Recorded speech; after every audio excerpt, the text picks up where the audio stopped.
प्यारे बच्चों नमस्कार। श्री राम ऑनलाइन क्लासेस में आपका स्वागत है।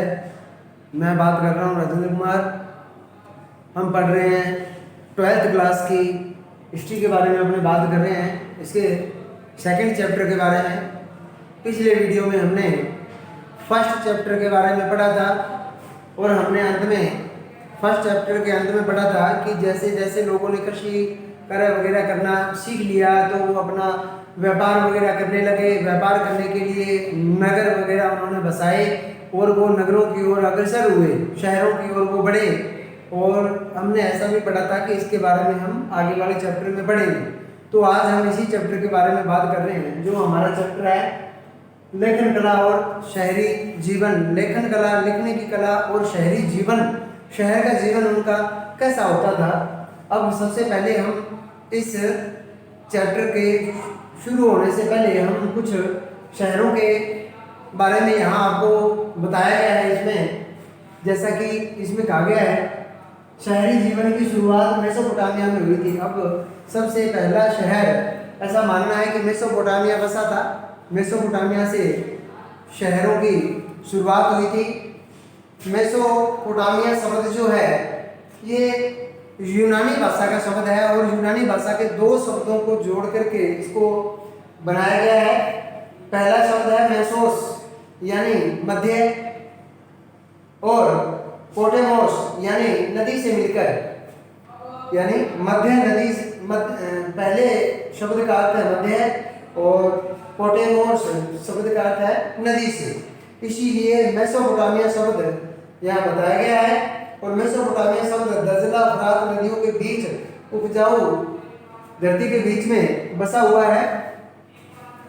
तो मेसोपोटामिया शहर के बारे में आपको पता चला। आगे है, फरात और दजला नदियों के बीच स्थित यह प्रदेश आजकल इराक गणराज्य का हिस्सा बन गया है। अब यह देश जो है, यह दजला और फरात दो नदियों के बीच में जो भूमि है उस पर यह बसा हुआ है और यह इराक गणराज्य का हिस्सा बना हुआ है। इराक गणराज्य में आता है। मेसोपोटामिया की सभ्यता, मेसोपोटामिया की जो सभ्यता थी वो अपनी संपन्नता मतलब अपने में परिपूर्ण, अपने में समृद्ध, शहरी जीवन, विशाल एवं समृद्ध, साहित्य, गणित और खगोल विद्या के लिए प्रसिद्ध है। अब मेसोपोटामिया जो है ये अपनी संपन्नता, अपने समृद्धशाली होने के लिए, अपने शहरी जीवन के लिए विशाल समृद्ध, इसका बहुत बड़ा विशाल साहित्य भी इसके बारे में लिखा है। यह गणित के क्षेत्र में और खगोल विद्या के क्षेत्र में बड़ा ही प्रसिद्ध है। मेसोपोटामिया की लेखन प्रणाली और उसका साहित्य है। मेसोपोटामिया की जो लेखन प्रणाली है, लेखन कला है और इसका साहित्य है, यह पूर्वी भूमध्य सागरीय प्रदेशों और उत्तरी सोरिया तथा तुर्की में 2000 ईस्वी पूर्व के बाद फैल गया था। अब इसकी लिखने की जो प्रणाली है, इसकी लेखन कला जो है और इसका साहित्य है, ये भूमध्य सागरीय के कई प्रदेशों में और उत्तरी सोरिया के कई प्रदेशों में और तुर्की में लगभग 2000 ईस्वी पूर्व ये फैल गया था, जिसके फलस्वरूप उस समस्त क्षेत्र के राज्यों के बीच आपस में यहाँ तक कि मिस्र के फराओं के साथ भी मेसोपोटामिया की भाषा और लिपि में लिखा पढ़ी होने लगी थी। अब ऐसा बताया जा रहा है कि इसकी लेखन कला और साहित्य के फैल जाने के बाद मेसोपोटामिया की जो भाषा थी, मेसोपोटामिया की भाषा और मेसोपोटामिया की जो लिपि थी उसमें लिखा पढ़ी होने लगी थी। अब किस किस के बीच, समस्त क्षेत्र, अब इसके जो समस्त क्षेत्र थे, समस्त क्षेत्र के जो भी राज्य थे वो सारे राज्यों के बीच, यहाँ तक कि मिस्र के फराओ जो थे उनके बीच भी लिखा पढ़ी होने लगी, इस लिपि का प्रयोग होने लगा। यहाँ हम शहरी जीवन और लेखन के बीच के संबंधों की खोज करने का प्रयत्न करेंगे। हम आगे इसमें शहरी जीवन और उनकी लेखन कला के बारे में हम आगे चर्चा करेंगे।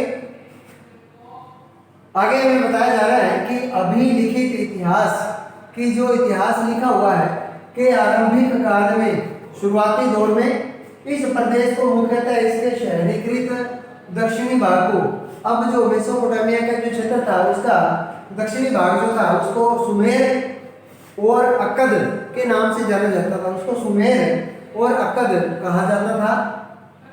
2000 ईस्वी पूर्व के बाद जब बेबीलोन एक महत्वपूर्ण शहर बन गया, बेबीलोन एक बहुत ही अच्छा शहर है, तो बेबीलोन शहर बन गया, तब दक्षिणी क्षेत्र को बेबीलोनिया कहा जाने लगा।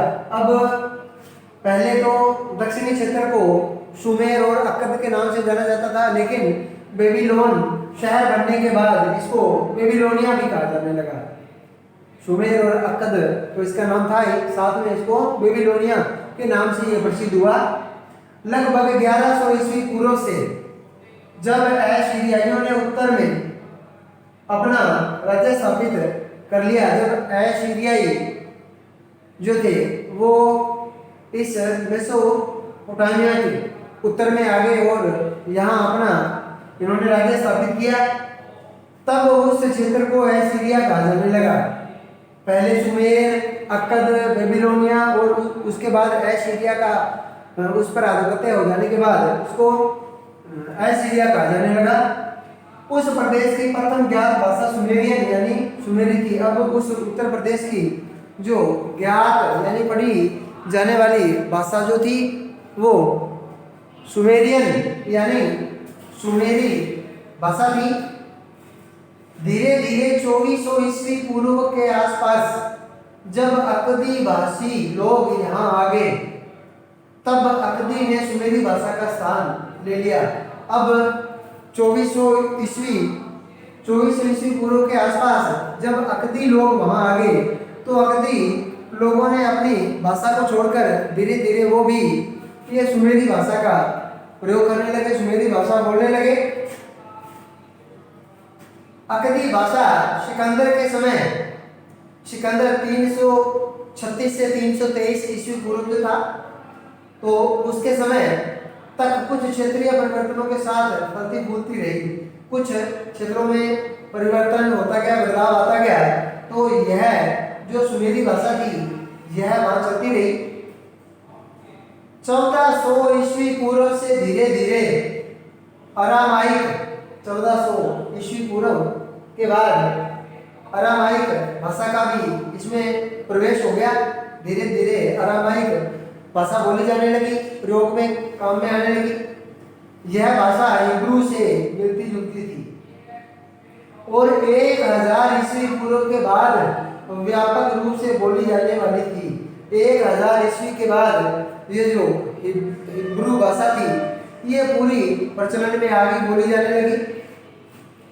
यह आज भी इराक के कुछ भागों में बोली जाती है। यह इराक के कई भागों में आज भी इसको बोला जाता है। मेसोपोटामिया में पुरातत्वीय खोजों की शुरुआत 1840 के दशक में हुई थी। अब पुरातत्ववेत्ता जो भी थे उन्होंने मेसोपोटामिया की खोज 1840 ईस्वी में करना शुरू किया। वहाँ एक या दो स्थलों पर, एक दो स्थान है वहाँ उत्खनन कार्य कई दशकों तक उन्होंने चलाया और चलता रहा। भारत में किसी भी स्थल पर इतने लंबे अरसे तक खुदाई की कोई परियोजना नहीं चली।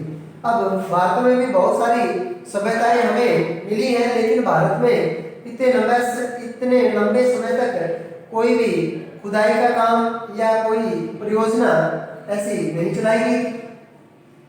इन खुदाइयों के बाद आज हम इतिहास के स्रोतों के रूप में सैकड़ों की संख्या में इमारतों, मूर्तियों, आभूषणों, कब्रों, औजारों और मुद्राओं का ही नहीं बल्कि हजारों की संख्या में लिखित दस्तावेजों का भी अध्ययन कर सकते हैं। अब खनन के दौरान हमें बहुत सारी इमारतें, उनकी मुद्राएं, मूर्तियां ये सब तो मिलती ही हैं, लेकिन इनके बावजूद भी उनके द्वारा कई हमें लेख लिखे हुए भी प्राप्त हुए हैं।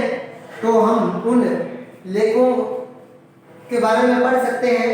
लिखित उनके जो दस्तावेज थे उन्हें पढ़कर उनके बारे में जानकारी प्राप्त कर सकते हैं। यूरोप वासियों के लिए मेसोपोटामिया इसलिए महत्वपूर्ण था क्योंकि बाइबिल के प्रथम भाग, जो बाइबिल का प्रथम भाग है ओल्ड टेस्टामेंट में, इसका उल्लेख कई संदर्भों में किया गया है। यूरोप वासियों के लिए मेसोपोटामिया जो था वो महत्वपूर्ण था। अब क्यों महत्वपूर्ण था? क्योंकि बाइबल ग्रंथ जो है उसका पहला भाग ओल्ड टेस्टामेंट में इसका उल्लेख कई जगह लिखा मिलता है।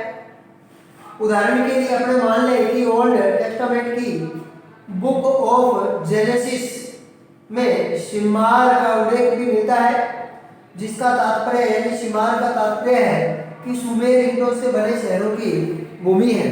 अब हमने सुमेर के बारे में बात की है, हमने यहाँ सुमेर के बारे में भी पढ़ा है, जो इसका दक्षिणी भाग जो होता था मेसोपोटामिया का, सुमेर, तो इसके बारे में हमें जानकारी देती है कि यह ओल्ड टेस्टामेंट में वर्णन किया गया है कि शिमार यानी सुमेर ईंटों से बने शहरों की भूमि है। सुमेर के अंदर जितने भी मकान बने हुए थे शहर में, वो सब ईंटों से बने हुए थे।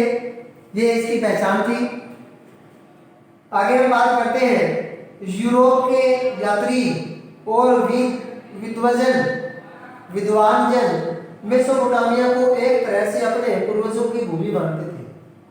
अब जो यूरोप के जो भी यात्री मेसोपोटामिया घूमने आते थे, तो उनको यही लगता था कि यहाँ उनके पूर्वज कभी रहा करते थे, ये उनके पूर्वजों की भूमि है। और जब इस क्षेत्र में पुरातत्वीय खोज की शुरुआत हुई, तो ओल्ड टेस्टामेंट के अक्षरश सत्य घोषित करने का प्रयत्न किया गया। जब इसकी खोज की गई तो ऐसा पता चला कि वास्तव में यूरोप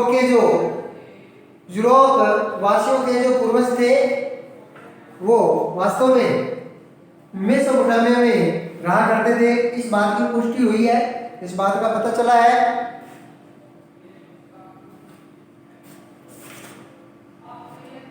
आगे हम बात करते हैं 19वीं सदी के मध्य से 19वीं सदी के बीच में मेसोपोटामिया के अतीत को खोजे जाने के उत्साह में कभी कोई कमी नहीं आई। मेसोपोटामिया की खोज में कोई कमी नहीं आई, लगातार निरंतर रूप से कार्य चलता रहा। 1873 में एक ब्रिटिश के समाचार पत्र ने ब्रिटिश के म्यूजियम द्वारा प्रारंभ किए गए खोज अभियान का खर्च उठाया। अब जो भी इसकी खोज में जो भी खर्चा लगेगा उसको अपने सिर ले लिया ब्रिटिश म्यूजियम ने, जिसके अंतर्गत मेसोपोटामिया में एक ऐसी पट्टिका की खोज की जानी थी जिस पर बाइबिल में उल्लिखित जल प्लावन की कहानी का अंकन भी था। अब एक ऐसी खोज भी करनी थी। मेसोपोटामिया में वैसे तो खोज हो ही गई थी, लेकिन एक कुछ और ऐसी खोज करनी थी जो कि बाइबिल में लिखा था। बाइबिल ग्रंथ था वो, उसके ओल्ड टेस्टामेंट उसके प्रथम भाग में लिखा था, जल प्लावन की कहानी के बारे में भी लिखा था। तो इसके बारे में भी ब्रिटिश म्यूजियम को जानकारी प्राप्त करनी थी, इसीलिए उसने मेसोपोटामिया की खोज में जितना भी खर्चा लगेगा वो अपने सिर ले लिया था। आशा करता हूँ आज का वीडियो आपको अच्छा लगा होगा, पसंद आया होगा। वीडियो को पूरा देखें, लाइक करें, अधिक से अधिक इसको शेयर करने का प्रयास करें। इन्हीं शब्दों के साथ जय हिंद।